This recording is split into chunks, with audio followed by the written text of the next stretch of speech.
The clock on the wall ticked relentlessly toward midnight, each movement echoing through the dimly lit living room where Connell sat alone. His fingers drummed in irregular rhythm against the leather armchair, betraying the chaos of thoughts swirling beneath his composed exterior. The house felt too quiet, too empty, despite the presence of his twin daughters sleeping upstairs. 11 o'clock came and went, marking another night his wife had not returned from what she claimed was work. The banking sector had never required such late hours before, at least not with the frequency of recent weeks. Connell knew this, just as he knew the subtle changes in his wife's behavior that others might miss. The way she angled her phone away while texting, her newfound habit of taking calls in the backyard, the distance in her eyes during their increasingly rare conversations. Upstairs, 12-year-old Zara and Zara slept peacefully, unaware of the storm brewing in their father's mind. They were mirror images of innocence in their shared bedroom, their matching faces serene in sleep. Connell had always marveled at their identical features, searching for traces of himself in their expressions. Now, that same searching had taken on a darker significance. "What kind of job keeps a married woman out until this hour?" he muttered, his voice barely disturbing the heavy silence. The words carried the weight of weeks of suspicion, of countless nights spent like this, waiting and wondering. His wedding band caught the dim light as he clenched his fist, the metal warm against his skin from hours of anxious fidgeting.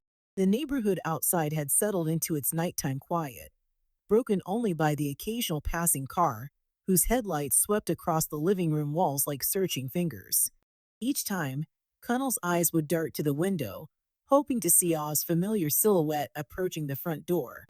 Each time, the disappointment settled deeper into his chest, feeding the growing darkness of his thoughts.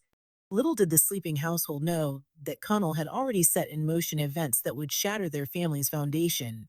A week earlier, driven by suspicions that gnawed at him day and night, he had collected strands of hair from his daughter's brushes. The DNA test he'd secretly commissioned would soon provide answers to questions he wasn't sure he was ready to face. Yet the waiting, the uncertainty, felt worse than any truth could be, or so he believed, not knowing how his response to that truth would eventually destroy them all. In the kitchen, dishes from the dinner he'd eaten alone sat unwashed in the sink. Al would have normally chided him about this, but lately, such domestic concerns seemed to belong to another lifetime, one where trust hadn't begun to crack like thin ice beneath their feet. The house plants tenderly cared for cast strange shadows on the walls, their leaves trembling slightly in the air from the heating vent, as if they too sensed the impending upheaval. The clock continued its steady march toward midnight, each tick marking another moment in these last peaceful hours of their lives. Soon, the results would arrive. Soon, suspicion would crystallize into certainty. Soon, this quiet vigil would transform into something far more sinister than even Connell's darkest imaginings could conjure. But for now, he simply sat and waited, a man balanced on the knife edge between doubt and discovery, while his family slept on, unknowing participants in the tragedy about to unfold. The manila envelope sat on Connell's desk at work, innocent in appearance yet laden with the weight of consequences. His colleagues bustled about the office, their mundane conversations about deadlines and meetings creating a surreal backdrop to the moment that would reshape his world. Connell's hands, usually steady in their work as a senior accountant, trembled slightly as they reached for the envelope. The laboratory's logo stared back at him, professional and impersonal, giving no indication of the emotional devastation contained within. Around him, life continued its normal rhythm. Phones rang, keyboards clicked, coffee cups clinked against desks. None of these familiar sounds penetrated the bubble of isolation surrounding him as he carefully broke the seal. Inside his chest, his heart performed an erratic dance, each beat echoing in his ears like distant thunder. The office's fluorescent lights suddenly seemed too bright, too harsh, as if they were spotlighting this private moment of truth. Connell withdrew the papers with the careful precision of a man disarming an explosive, which, in a way, he was.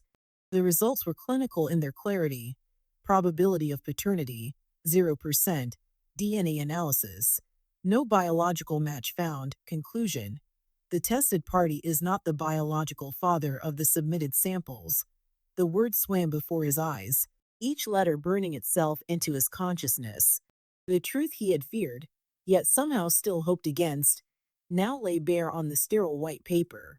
In that moment, the carefully constructed facade of his life began to crack. The family photos on his desk, smiling faces at birthday parties, beach vacations, school events, suddenly seemed like props in an elaborate deception.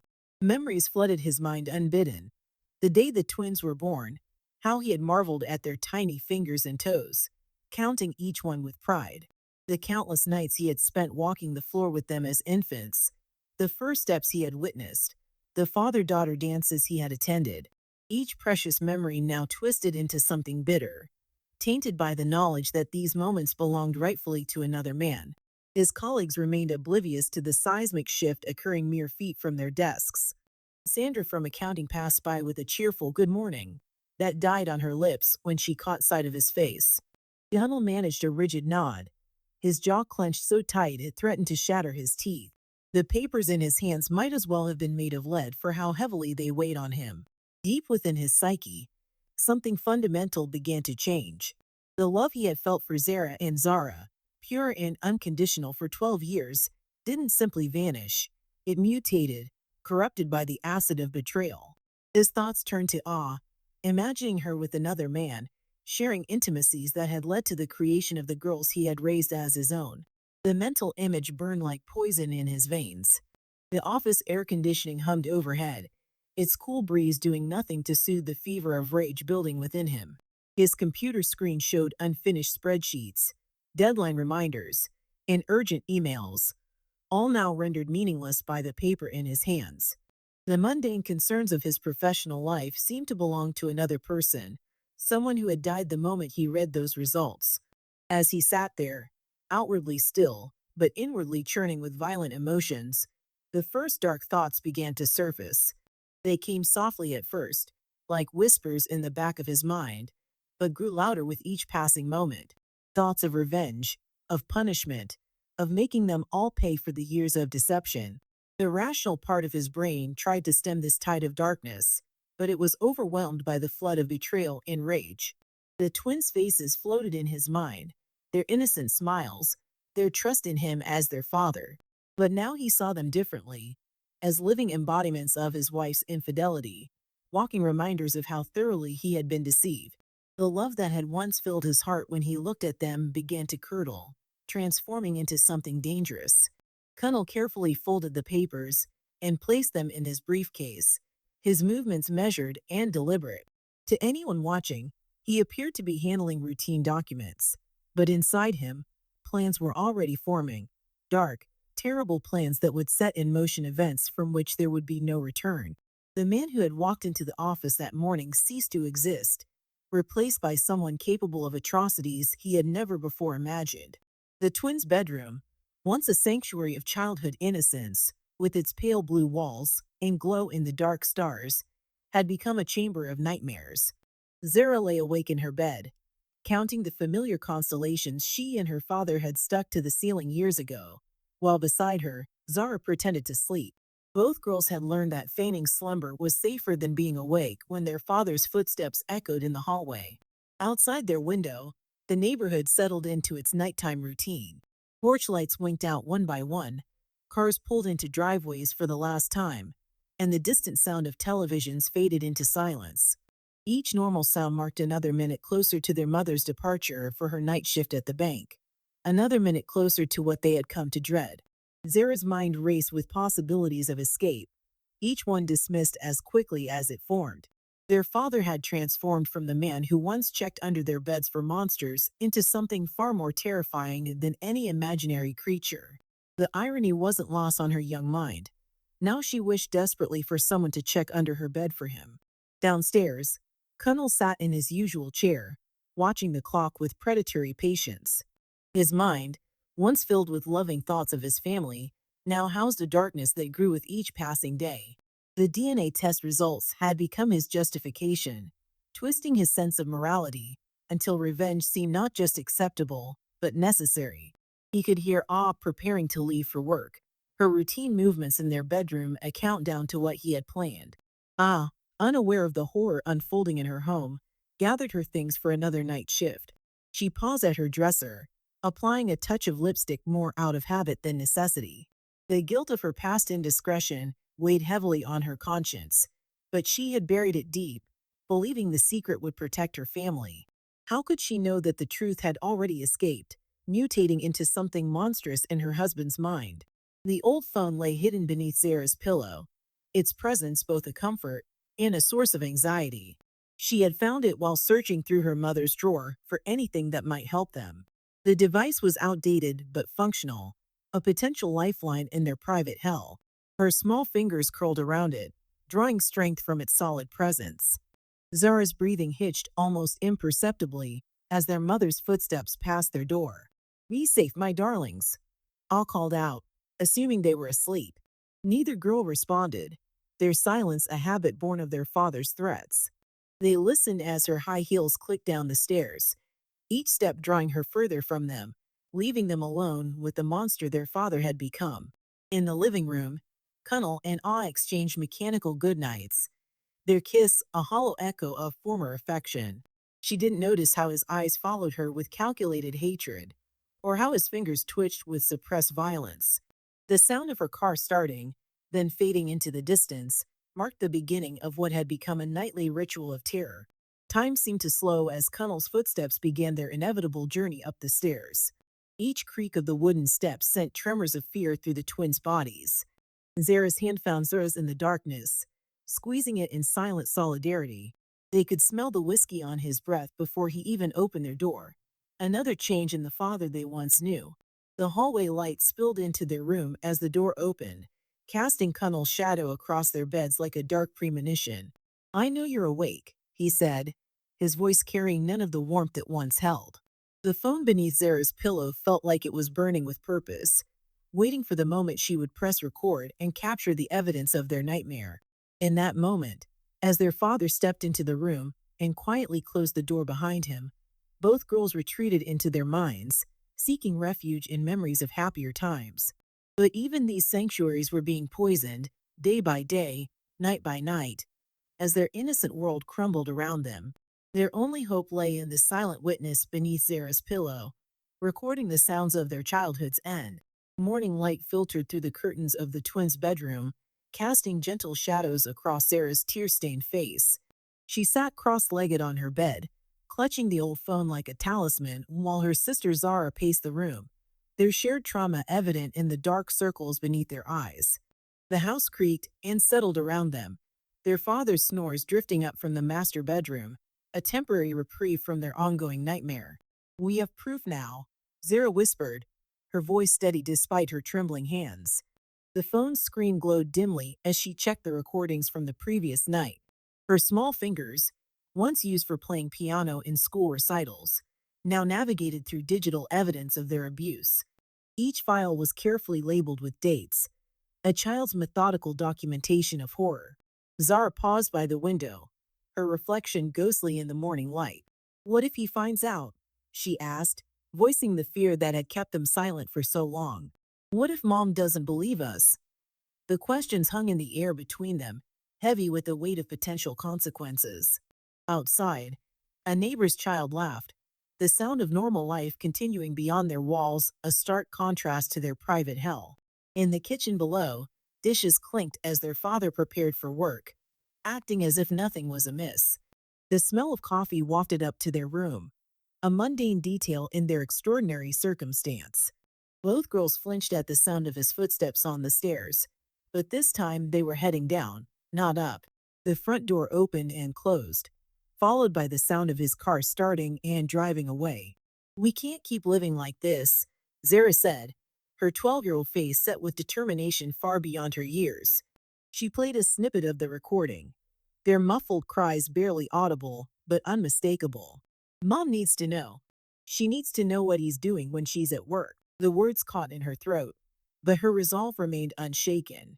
Zara moved to sit beside her sister, their shoulders touching in a gesture of solidarity that had become their lifeline. The phone between them held irrefutable evidence of their father's transformation from protector to predator. Each recorded whisper, threat, and sound told a story that their young voices might not have been able to convey alone. In their parents' room, the girls had discovered the phone weeks ago, buried in their mother's drawer beneath old scarves and forgotten letters. It had been an act of desperate inspiration, Zara remembering how their father always made sure their mother's new phone was with her, tracking her movements. But this old device, overlooked and abandoned, had become their secret weapon. The twins spent the morning planning, their childhood resilience manifesting as strategic thinking. They knew their mother's schedule, knew she would be home soon to sleep after her night shift.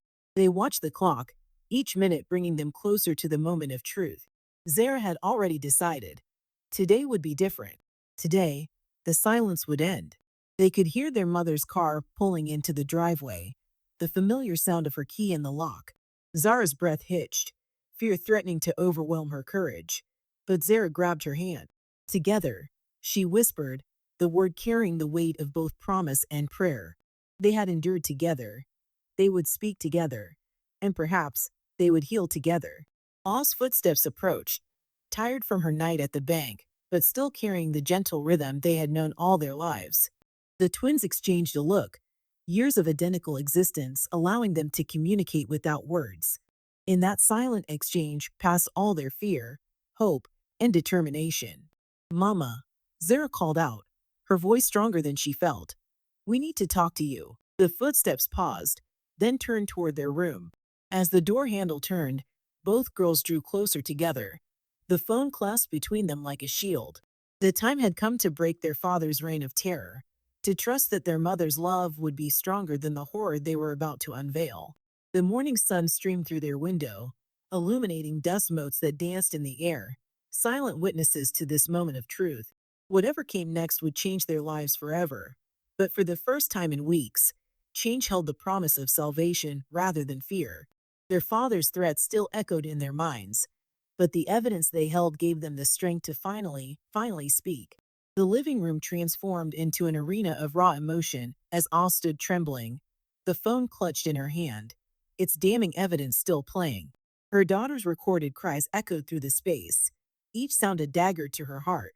The afternoon sun stretched shadows across the floor, creating dark pools that seemed to mirror the expanding horror in her mind. No, no, this can't be, she whispered, her legs weakening. She sank into the nearest chair, her body unable to bear the weight of what she had just learned. The twins huddled together on the couch, their faces tear-streaked but determined, their secret finally unleashed into the world. Through the window, ordinary life continued on their suburban street. Children riding bikes, neighbors watering lawns, oblivious to the earthquake of revelations shaking this household's foundation. The front door opened with its familiar creak. Connell stepped inside, his briefcase in hand, freezing at the tableau before him.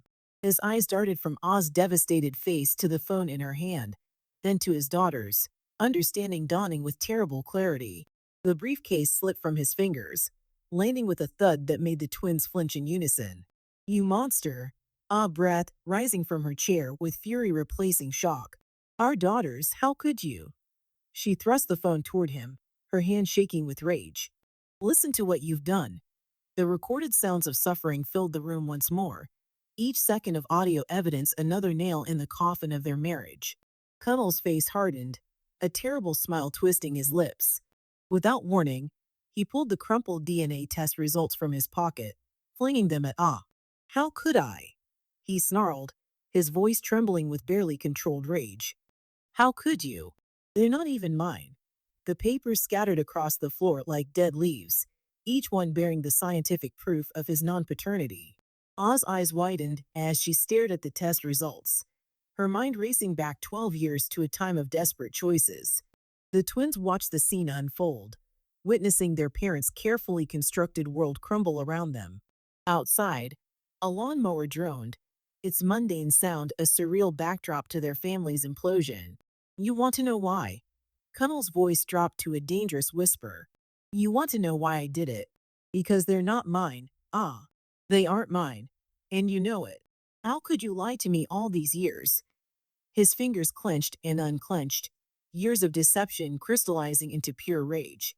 The color drained from Ah's face as past and present collided. Her mind flashed back to those difficult times. Connell unemployed, her fresh out of school, desperate for work. Alex's offer of a banking position, the strings attached, the choice she made for their survival.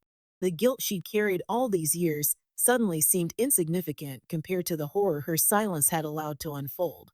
I did it for us, she whispered, tears streaming down her face. We were struggling, Colonel. You had lost your job. I couldn't find work anywhere. Alex. He said he would give me the job at the bank, but only if. Her voice broke, the weight of her confession pressing down like a physical force.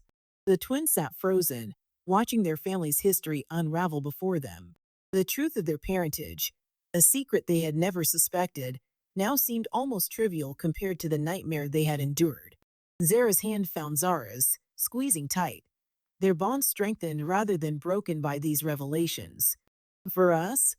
Connell's laugh was hollow, echoing off the walls. You opened your legs for another man, and you say it was for us? I did everything to make you happy. Ah, everything. And this is how you repay me. His voice rose with each word, filling the room with his fury. Something dangerous flickered in his eyes as he glanced at the twins. I raised another man's children for 12 years. 12 years of lies. He took a step toward them, but Elle moved quickly, placing herself between him and their daughters. Don't you dare come near them, she said, her voice steady despite her tears. What you've done, what you've been doing to them, nothing can justify that. Nothing. The phone in her hand continued to record, capturing this final confrontation for whatever authorities might need it. Connell's face twisted with a new resolution. Alex. He spat the name like poison.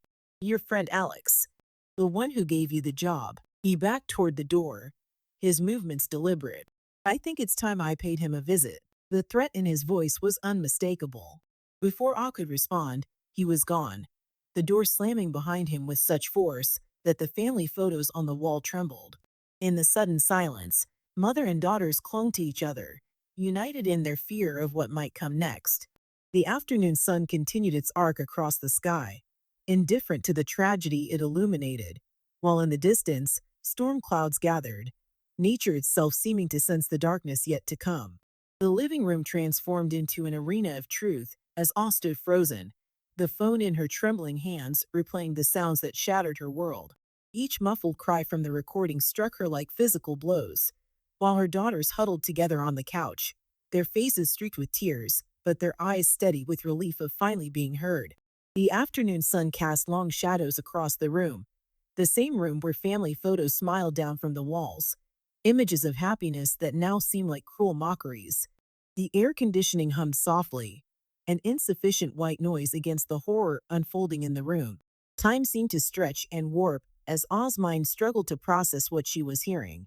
No, no, this can't be, she whispered, her voice breaking.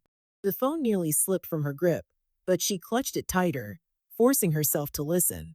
Each sound was a dagger to her heart. Her children's fear, their father's threats, the betrayal of everything sacred. The weight of her absence during these moments pressed down on her like a physical burden. The front door opened. Connell stepped into this tableau of devastation, his briefcase in hand, his face shifting from confusion to recognition as he saw the phone in Oz's hand. The atmosphere in the room crystallized into something dangerous, like the moment before a lightning strike. The twins instinctively drew closer together, while their mother straightened her spine, transformation from shocked victim to protective fury visible in every line of her body. How could you? Oz's voice cut through the silence, raw with emotion. She thrust the phone toward him, her hand shaking with rage. Our daughters, Connell. Our babies.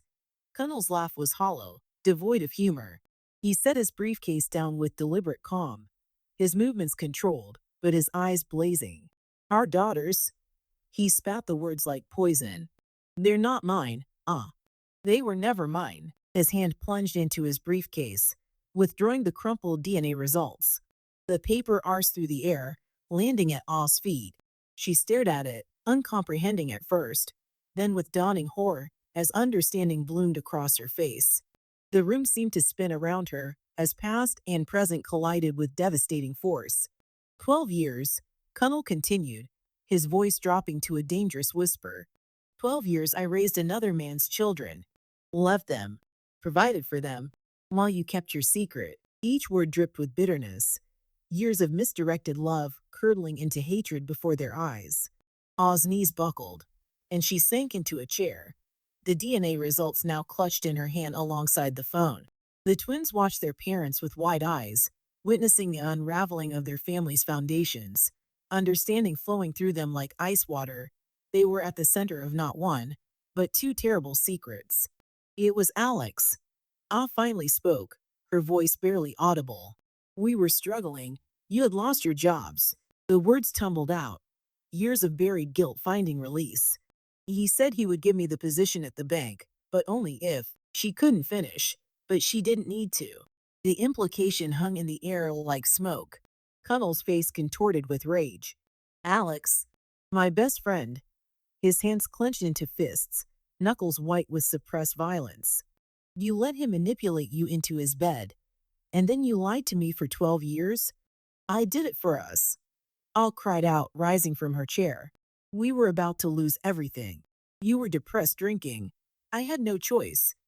The desperation in her voice echoed off the walls, bouncing back like accusations. No choice? Connell's laugh was terrible to hear. You had every choice. You chose to betray me. You chose to lie. You chose to make me raise his children. His gaze swept to the twins, who shrank back from the hatred in his eyes. That doesn't justify what you did to them. Oz's voice hardened, maternal instinct overriding her shame. She held up the phone, her hand steady now. Nothing justifies this.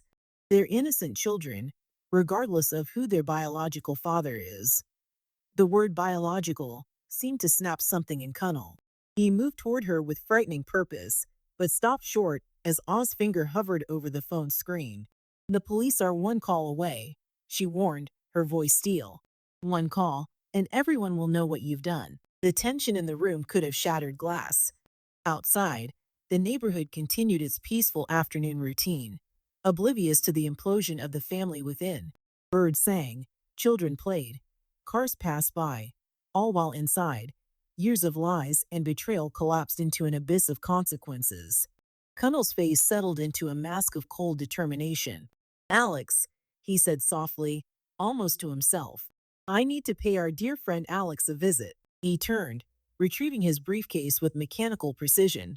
At the door, he paused, looking back at his family, his wife, pale with fear and guilt, the twins, clinging to each other on the couch, the home he had built his life around, now revealed to be founded on lies. This isn't over, he promised, the words carrying a weight that sent chills through everyone in the room. The door closed behind him with a quiet click that somehow sounded more final than any slam could have. In the silence that followed, Ah gathered her daughters into her arms, their shared tears falling for different reasons: relief, fear, grief for the family they had been, terror for what was yet to come. The night wrapped around Connell's cart like a shroud as he parked in front of Alex's luxurious home. The pistol in his pocket carried the weight of years of betrayal, its cold metal pressing against his side like an encouraging whisper. Through the large bay windows, he could see Alex moving about his living room, comfortable in his wealth built partly on the foundation of Connell's broken trust. The manicured lawn whispered beneath his feet as he approached the front door. Moths danced around the porch light, casting erratic shadows that matched the chaos in Connell's mind. His heart beat steady and strong, each pulse carrying him closer to what he had decided must be done. The doorbell's chime echoed inside the house, a final courtesy before violence. Alex opened the door, his face lighting up with practiced charm. Connell, my man. The words carried years of false friendship, each syllable now poisonous to Connell's ears. What brings you here at this time of night? The expensive cologne Alex wore wafted between them, another symbol of his success built on others' misery. Just needed to talk, Connell managed, his voice steady despite the storm raging within. His fingers traced the outline of the gun through his pocket, feeling its reassuring presence. Man to man, the phrase tasted bitter in his mouth, laden with irony. The interior of Alex's home screamed success: leather furniture, crystal decanters, abstract art worth more than Connell's annual salary. Alex moved toward his private bar with the confidence of a man who had never faced consequences for his actions. Let me get us a drink, he offered, unaware that he was performing his final act of hospitality. Connell sat rigid on the leather couch, watching Alex pour whiskey into crystal glasses. The amber liquid caught the light, reminding him of all the drinks they'd shared over the years, celebrations, commiserations, moments of supposed friendship, while Alex carried the knowledge of his betrayal. "You and I," Connell began, his voice cutting through the room's expensive silence. "We've been friends since secondary school, right?" The words fell between them like stones into still water, creating ripples of tension that Alex, in his comfortable world, failed to notice. Of course, Alex smiled, settling into his armchair with the ease of a man who believed himself untouchable. "You're like a brother to me. We've been through thick and thin together." Each word was another nail in his coffin, another justification for what was to come. The gun made a heavy sound as Connell placed it on the coffee table. The metal gleamed under the room's subtle lighting, its presence transforming the sophisticated space into something primitive and dangerous. Alex's eyes widened, his glass freezing halfway to his lips. "What the hell, Connell?" Fear crept into his voice, cracking his wealthy veneer. "One question," Connell said, his voice dropping to a dangerous whisper. "Did you sleep with my wife before giving her that job at the bank?" The words hung in the air like smoke, choking the space between them. "God help you if you lie to me." Alex's face drained of color, his expensive whiskey forgotten. His eyes darted between Connell's face and the gun, calculating odds, weighing truths against lies. "Connell, listen," he began, but Connell's hand had already moved to the weapon. "Yes or no?" The confession, when it came, was barely audible. Yes, a simple word that sealed his fate. "But it's not what you think." The gunshot shattered the sophisticated silence of the room. Alex slumped in his designer chair, surprise frozen on his face, blood blooming across his custom-tailored shirt.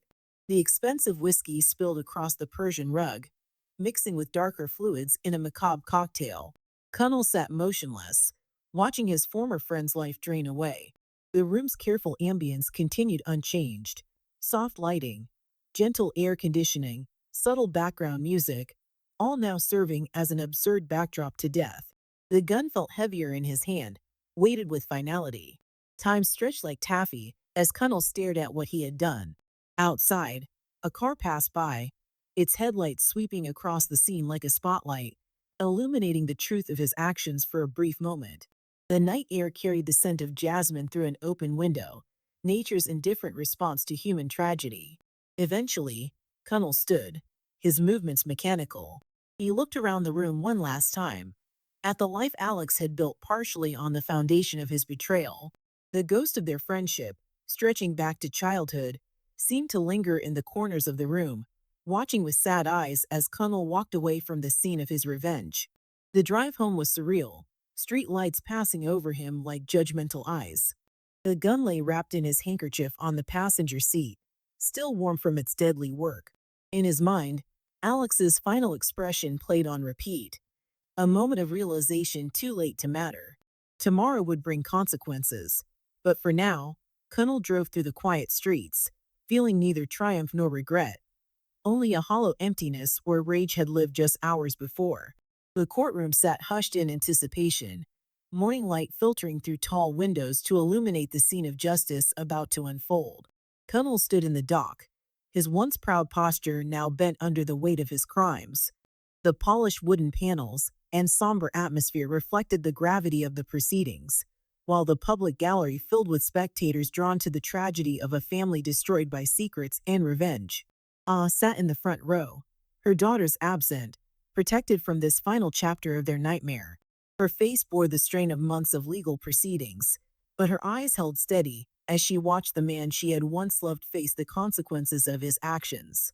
Behind her, whispers rippled through the courtroom like waves on a dark sea. The judge, a woman whose silver hair spoke of decades of experience, surveyed the courtroom with eyes that had seen humanity at its worst. The case files before her told a story of betrayal, abuse, and murder, each page adding another layer to the tragedy that had unfolded in what had seemed like an ordinary family. In the matter of the state versus Colonel Adamma, the court clerk announced, his voice echoing off marble walls. The charges hung in the air like heavy storm clouds. First-degree murder, multiple counts of sexual assault against minors, threats of violence, child endangerment. Each charge struck like lightning in the quiet room. The prosecution presented their case with methodical precision. Evidence mounted like an unstoppable tide. DNA results that had triggered the tragedy. Recordings from the twins' phone capturing their abuse. Security footage from Alex's neighborhood showing Connell's arrival and departure. The murder weapon with his fingerprints. His own confession at the police station. The defendant's actions, the prosecutor declared, her voice firm with controlled outrage, show not just premeditation in the murder of Alex Battle, but a calculated campaign of terror against two innocent children. He weaponized their trust, used their vulnerability, and threatened their lives to ensure their silence. Connell's defense lawyer spoke of mental anguish, of a man driven to extremes by betrayal. But his words fell flat against the weight of evidence, against the recorded sounds of children begging their father to stop. The jury's faces showed no sympathy, only barely concealed revulsion.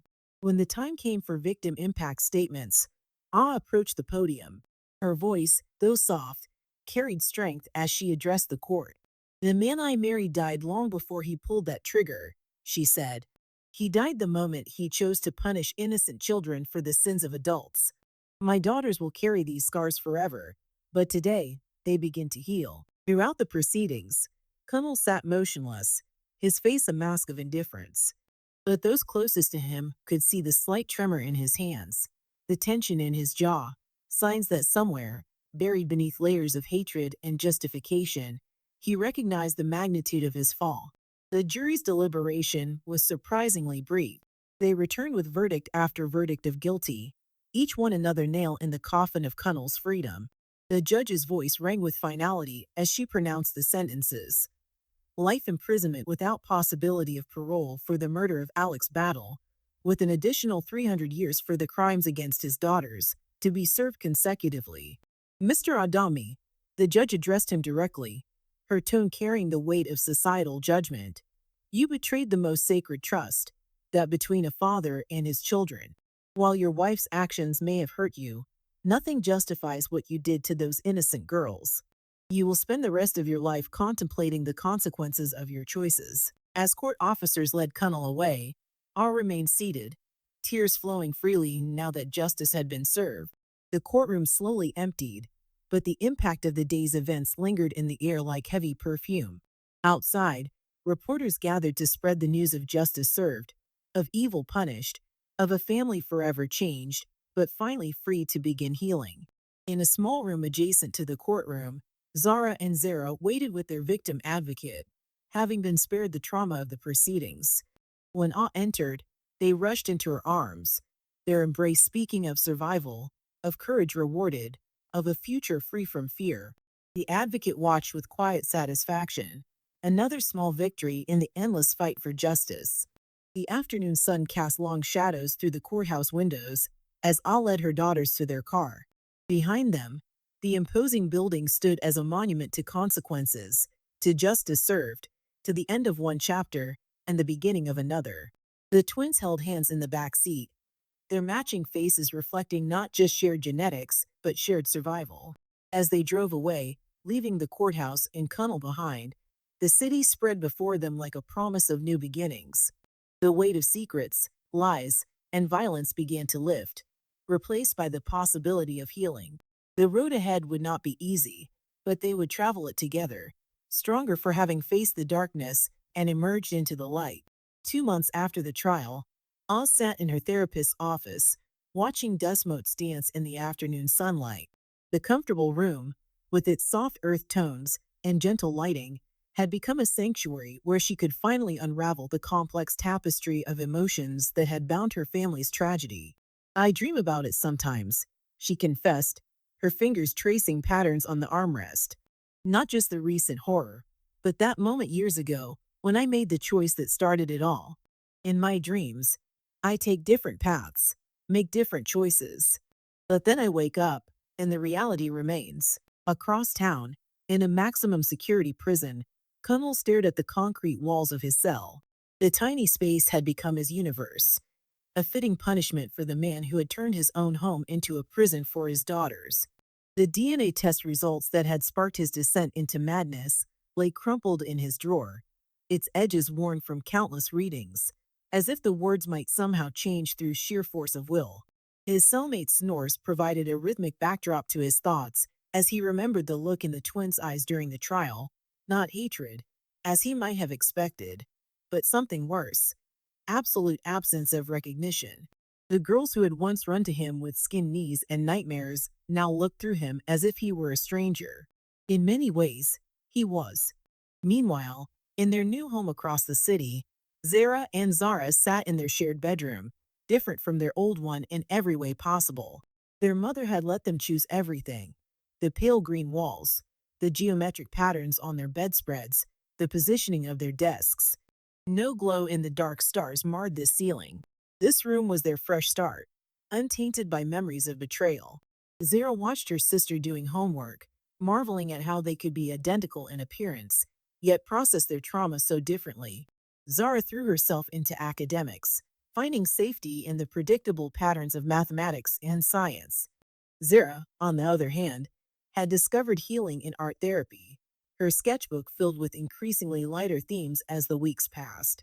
Their new therapist had explained how trauma could manifest differently even in twins, how healing wasn't a straight line, but a winding path unique to each person. The girls had started keeping separate journals, their first step toward developing individual identities after years of being treated as interchangeable parts of a whole. In her private moments, Ah grappled with the weight of her choices.